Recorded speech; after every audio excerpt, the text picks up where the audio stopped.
Boa noite, pessoal. Iniciando a última parte da nossa aula, a gente vai falar agora das outras possibilidades, né, da força magnética e depois falar em fios também.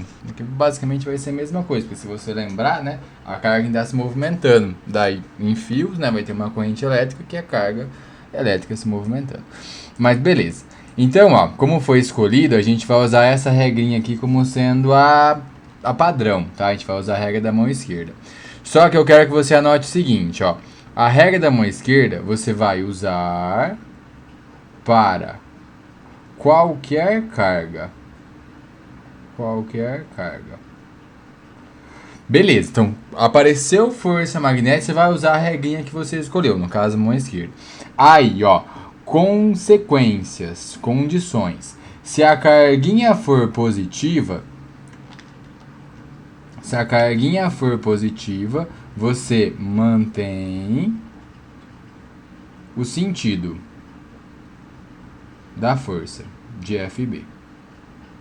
Se a carguinha for negativa, aí lembra, né? Ó, aqui é um produto de dois vetores e tem um escalar aqui antes. O escalar pode manter o sentido e pode inverter, né? Que é o que a carga faz. Então, se a carga for negativa, você inverte o sentido. Inverte o sentido de FB. Então, continua a mesma regrinha, a mesma coisa que nem a gente aprendeu, só que daí você aplica. Aí depois você volta. Ah, é positiva? Mantém. Então já está pronto. É negativa? Inverte. Era para cima, coloca para baixo. Era para direita, coloca para esquerda. Aí você inverte se ela for negativa. Beleza? Esse é o nosso combinado. Beleza. E agora, olha só o que vai acontecer. E olha que interessante isso, ó. Eu vou pegar aqui uma região de campo. Vou fazer o campo verdinho. Acho que campo verde combina. Faz esse desenho aqui um pouquinho grande, porque ele tem várias conclusõezinhas legais, ó. A gente está dentro de 90 graus ainda, beleza? Combinado? A gente está dentro de 90 graus ainda. Aí, olha só, ó, eu vou pegar uma carguinha do tipo positiva, ó, carguinha positiva, e eu vou colocar ela indo para a direita, ó, que nem o primeiro caso que a gente fez, então com a velocidade V para a direita.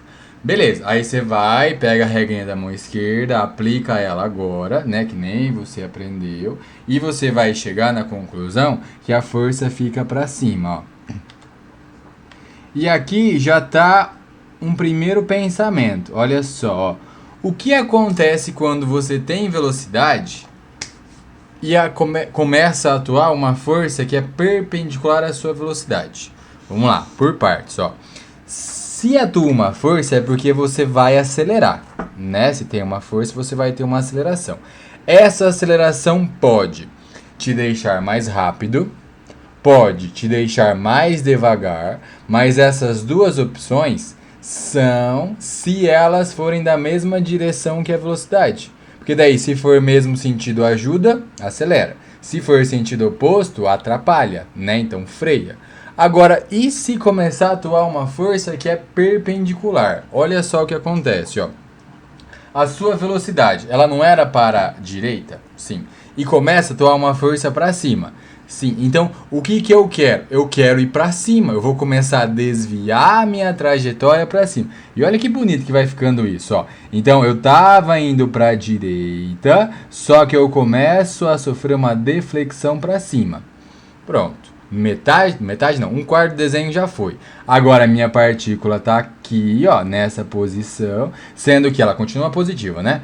E a velocidade dela agora, eu mudei. Eu fiz com que a velocidade fosse para cima, porque a força estava apontando para cima. Então ela foi desviando, só que continua tendo velocidade, continua tendo carga, continua tendo força. Aplica a nova força agora. Né? Mantém o indicador para dentro, vira o dedão para cima, como se estivesse mostrando o dedo para a tela. Para onde está a força? A força está para a esquerda, ó. Aqui está a força magnética. Então, o que vai começar a fazer agora? Ela começa a desviar. Começa não, ela continua desviando. Só que agora, ó, ela quer ficar para onde? Ela quer ficar para a esquerda. Então ela vai desviando, até ficar para a esquerda. Até que chega um ponto que continua a carguinha, a velocidade dela agora desviou, até ficar para a esquerda. Quer aplicar? Mas nem precisa mais, né? Já entendeu o que vai acontecer aqui. A força fica para onde agora? A força fica para baixo, né? A força fica para baixo. E aí, agora, o que eu quero? Eu quero continuar desviando até que minha velocidade fique para onde? Até que minha velocidade... Esse pedaço ficou feio, pera lá. Na hora de ficar bonito o desenho. Aí, isso, garoto. Boa. Aí agora, ó, a minha velocidade ela vai ficar para baixo, porque a força estava puxando eu para baixo, né? Só que daí a força mudou agora. Para onde aponta a força? Ah, aponta para a direita, ó. Certo? E ela continua. Até minha velocidade ficar para onde? Até minha velocidade ficar para a esquerda. Muito bem, o resto é consequência. Você acabou de entender como que acontece uma curva, né? É uma força te puxando para o centro, te desviando a todo instante. Aí você está fazendo essa curva. Beleza. Já falei sem querer, né? Essa força magnética, então, é uma força que aponta para o centro. É uma força que faz sofrer um desvio. Isso é importante você entender. A força magnética não te deixa mais rápido, nem te deixa mais devagar. Isso para cargas, tá? Ela não te deixa mais rápido e não te deixa mais devagar. O que ela faz você fazer? Uma curva. Ela faz você realizar um movimento do tipo curvilíneo. Nesse caso que está aqui, ó, como só atua o campo magnético, né? E só tem uma carguinha, essa trajetória acaba sendo, ó, sempre a mesma força, né, em módulo, e ela sempre apontando para o centro. Então acaba aqui sendo um círculo perfeito, tá? Então aqui é um movimento do tipo circular. Só que ainda, como só tem a força magnética e ela não acelera nem freia ele, né, não deixa mais rápido nem mais devagar, então eu tenho um movimento que é uniforme. Lembra a definição de uniforme? O uniforme mantém o módulo da velocidade constante. Não fica nem mais rápido, nem devagar. Só que nesse caso ele fez a curva, ele fez o círculo. Então aqui a gente tem um movimento do tipo circular, do tipo uniforme. E se você quiser anotar, isso é sempre, tá? O ângulo entre velocidade e força magnética. Velocidade e força magnética. Velocidade e força magnética. E, de novo, é 90 graus. E dessa situação, ó, então daqui o que eu posso falar? Todo movimento, né, que tem aceleração, então tem uma força resultante. Nesse caso é só a força magnética. Então, ó, a força resultante, ela é a força magnética. Só que além de ser resultante, essa resultante é uma resultante de curva. Então recebe um nome especial, que a gente já conhece também, né? Então é uma força resultante do tipo centrípeta.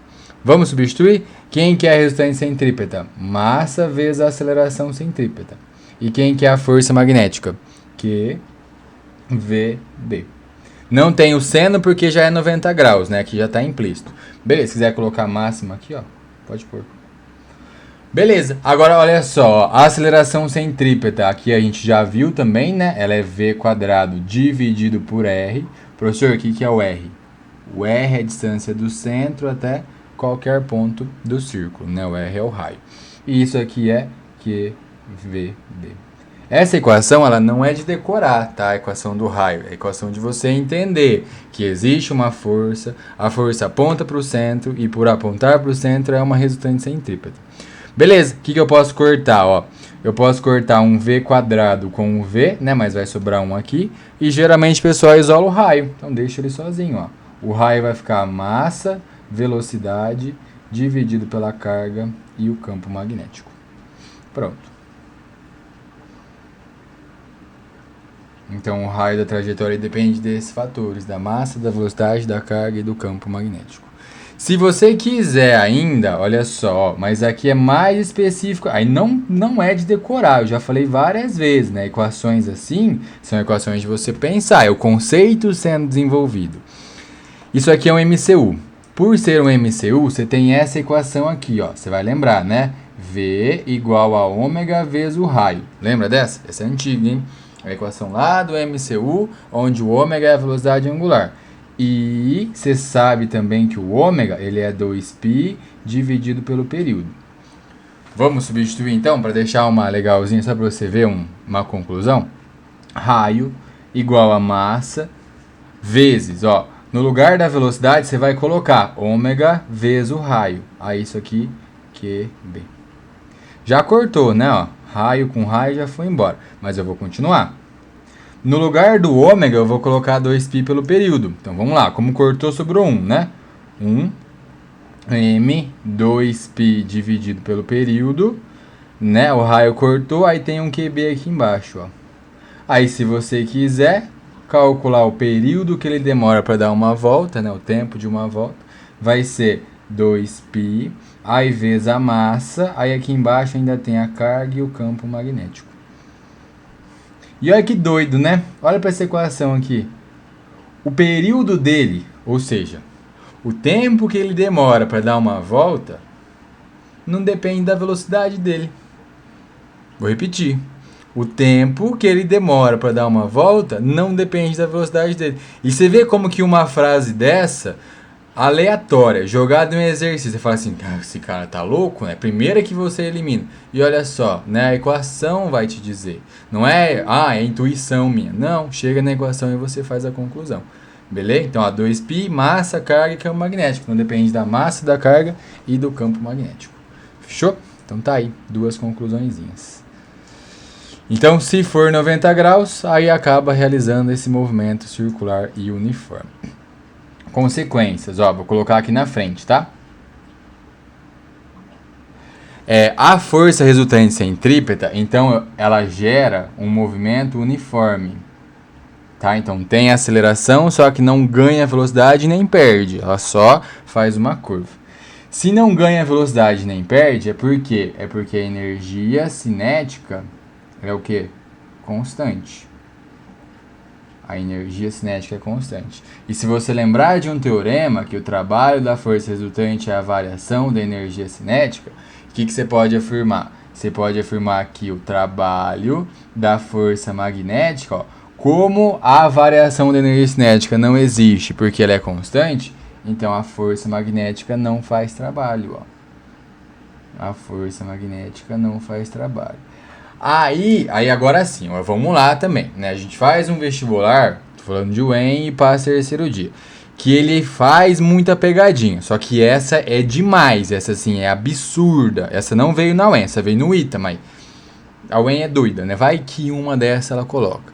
Então, foi colocado, a força magnética nunca realiza trabalho.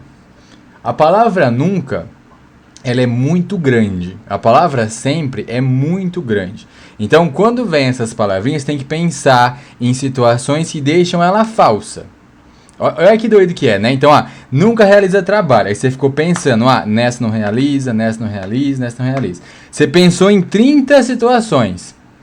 Aí você vai e marca. Aí você não pensou na que não deixava zero. Né? Então, uma situação que existe pode deixar aquela alternativa falsa ou correta. Tá vendo? Então, é um pouquinho ruim de falar essas palavras. Mas, nesse caso, você não marca. Tá? Existem situações que a força magnética realiza trabalho. Só que para carguinhas pontiformes, que nem tá nesse desenho, que nem tá no título, ela não faz trabalho mesmo. Só que se você pegar dois ímãs, né, dois ímãs daqueles grandão, um pertinho do outro, e colocar um perto do outro, eles vão começar a se movimentar, né? Eles vão sentir aquela força que faz movimento. Então, naquele caso, faz trabalho. Tá? Então, para partículas, para pontos materiais, não faz trabalho. Aí, para ímãs extensos, para um ímã puxando o outro, aí tem o trabalho da força magnética. Fechou? Combinado? Então, carguinha se movimentando numa região de campo, nunca tem trabalho. Só que se vier a frase, a força magnética nunca realiza trabalho de forma seca, de forma geral, assim, aí você não marca porque tem situações específicas que deixam ela falsa. Combinado? Fechou? Tá aí.